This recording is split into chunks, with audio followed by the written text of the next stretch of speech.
সিঁড়ির নিচে দাঁড়িয়ে গল্প করছিল তুহিনের মা। সিঁড়ির গল্প যেন শেষ হতেই চায় না। এ কথার পর সে কথা, আর সে কথার পর ও কথা। এর মধ্যে বাসের হর্নে দুই মা এগিয়ে গেল বাসের দিকে। School bus. তুহিন আর ওর বন্ধু অর্ণব বাড়ি ফিরল। তুহিনের সাথে ওর মায়ের সম্পর্কটা খুব সুন্দর। তুহিনের মা চেষ্টা করে ছেলের সাথে বন্ধুর মতো মিশতে। ছেলে ক্লাস 8-এ পড়ে। এই বয়সটা প্রত্যেকটা ছেলের জীবনে খুব ইম্পর্ট্যান্ট। একজন বেস্ট ফ্রেন্ড লাগে এই সময়। ওর মা যেন ওর জীবনে সেই জায়গাটা পূরণ করতে চায়। তুহিন রাস্তায় একটা ইঁটে হোঁচট খেলেও ওর মায়ের বুকে ব্যথা লাগে। তুহিনের মা অনামিকা ভারী চমৎকার মেয়ে। যেমনি দেখতে তেমনি গুণ, আর তেমনি তার ব্যবহার। এমন কোনো ভিখারি নেই যে অনামিকার দরজা থেকে ভিক্ষা না পেয়ে ফিরে যায়। বাজারে 5টি টাকা বেশি দেবে তো 1 পয়সাও কম দেবে না। দাম দর করা তো দূরের কথা, কাঁচা লঙ্কা বা ধনেপাতা পর্যন্ত কখনো বিনা পয়সায় চাইবে না। ছবির মতো তার বাড়িটি এবং সংসারটি সামলাবার পরেও শুধুমাত্র ছেলের বায়না রাখার জন্য একটি শিশু গোল্ডেন রিট্রিভার নিয়ে এসেছে। তার যে কত যত্ন করে কি বলবো। শুধু বাড়ির পোষা কুকুরটি নয়, পাড়ার হেন বিড়াল কুকুর নেই যে দুবেলা অনামিকার হাতে না খায়। ওদের জন্য আলাদা করে ভাত, চিকেন সেদ্ধ সব রান্না করা হয়। ভোরবেলা ঘুম থেকে উঠে স্নান করে পুজো দেয় অনামিকা। তারপর ছেলের ও স্বামী টিফিন, লাঞ্চ বক্স প্যাক করে এসব করতে করতে মোটামুটি 10টা বেজে যায়। তারপর বাড়ি থেকে তারা বেরিয়ে গেলে ও একা ঘরের কাজ করতে থাকে। গুনগুন করে গান করে, ঘর গোছানো, পোষ্যদের সেবা করা এবং পাড়ার পোষ্যদের জন্য নানা রকম রান্নাবান্না করা। এই ও রুটিন। নিজের হাতে যত্ন করে পাড়ার কুকুর বিড়ালগুলিকে খাওয়ায়ও। Hello viewers, welcome to my channel UB Story and Poetry. Please like, share and subscribe my channel and please hit the bell icon. আপনারা শুনছেন গল্প দিদার আসর অনুষ্ঠান। গল্প দিদার আসরে আজকের গল্প জিঘাংসা। লিখেছেন সোনালী সেনগুপ্ত। অবশ্যই কমেন্ট করে জানাবেন গল্পটি আপনাদের কেমন লাগলো। আপনাদের মূল্যবান কমেন্ট আমার আগামী দিনের চলার পাথেও অবশ্যই জানাবেন কেমন লাগছে আমার অনুষ্ঠান। এর মধ্যে একদিন স্কুল বাস তুহিনকে বাড়ির সামনে না নামিয়ে নামালো মোড়ের মাথায়। তুহিন হেঁটে বাড়ি ফিরছিল। হঠাৎ কতগুলো কুকুর ওকে তাড়া করলো। হয়তো ওরা কিছুই করতো না, কিন্তু ভয় পেয়ে তুহিন সেই ভুল কাজটাই করে বসলো। ঊর্ধ্বশ্বাসে দৌড়াতে শুরু করলো।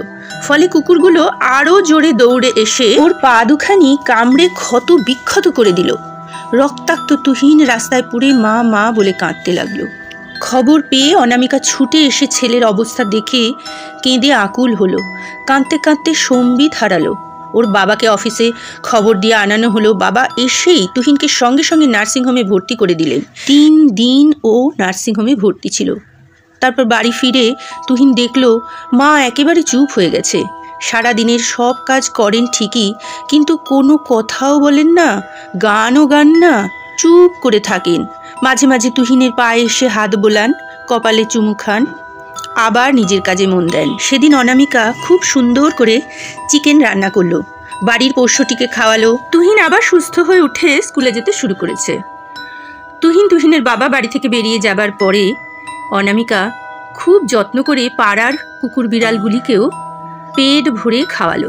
আবার রাত্রেও নিজেদের ডিনারের পর পাড়ার পোষ্যগুলিকে ডিনার কমপ্লিট করালো। মধ্যরাতে 2-4টি কুকুর তার জানলার নিচে কাঁদতে লাগলো।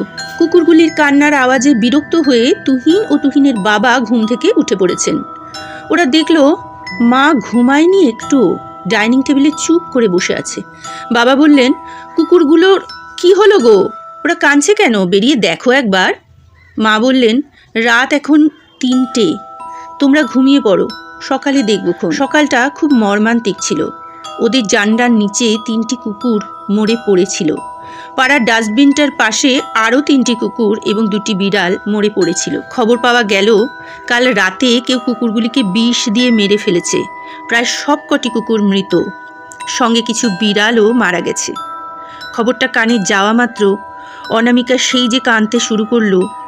আগামী 7 দিন যাবৎ নাওয়া নেই, খাওয়া নেই, রান্নাবান্না নেই, সব কাজ ফেলে কেবল ডুগরে কেঁদে চলল। ওর এক বন্ধু দেখা করতে এসেছিল, কিন্তু বাধ্য হয়ে ওর হাজব্যান্ড বললেন কুকুরগুলো মারা যাওয়ার পর থেকে ও এত অসুস্থ হয়ে পড়েছে, এত কান্নাকাটি করছে যে ও দেখা করতে পারবে না।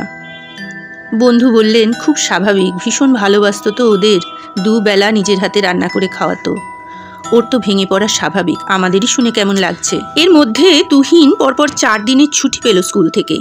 বাবাকে এসে বলল, বাবা মাকে নিয়ে মামার বাড়ি থেকে একটু ঘুরে আসি, বরং মায়েরও মনটা একটু ভালো হবে। হাসি মারায় তুহিনের মামার বাড়ি। সেখানে পৌঁছিয়েই তুহিনের আনন্দের শেষ নেই, কিন্তু মায়ের মৌনব্রত ভঙ্গ হলো না, চোখে জলের ধারা বন্ধ হলো না। 2 দিন বাদে বাবার ফোন এলো, তোরা সবাই কেমন আছিস? মা কেমন আছে? একই রকম। আচ্ছা শোন, মাকে জিজ্ঞাসা করতো, ইঁদুর মারার ওষুধটা এনে রেখেছিলাম সেটা কোথায় রেখেছে? খুব ইঁদুর হয়েছে, আমার শার্ট, আমার ব্যাগ, এমনকি নতুন কেনা কোটটা পর্যন্ত কেটে ফালা ফালা করেছে, আর পারা যাচ্ছে না।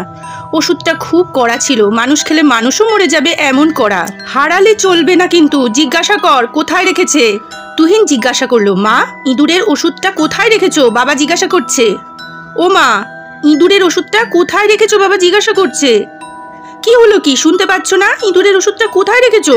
মা শান্ত, ধীর ও অস্ফুট গলায় বলল, কুকুরদের খাবারের সঙ্গে মিশিয়ে খাইয়ে দিয়েছি। ওদের এত সাহস, এত সেবা করেছি ওদের, আর ওরা কিনা তোকেই ওইভাবে কামড়ালো বলে মা আবার হাহা করে কেঁদে উঠলেন। তুহিনের হাত থেকে ফোনটা ঠাস করে পড়ে গেল। অস্ফুটে বেরিয়ে এলো শুধু একটা শব্দ, মা।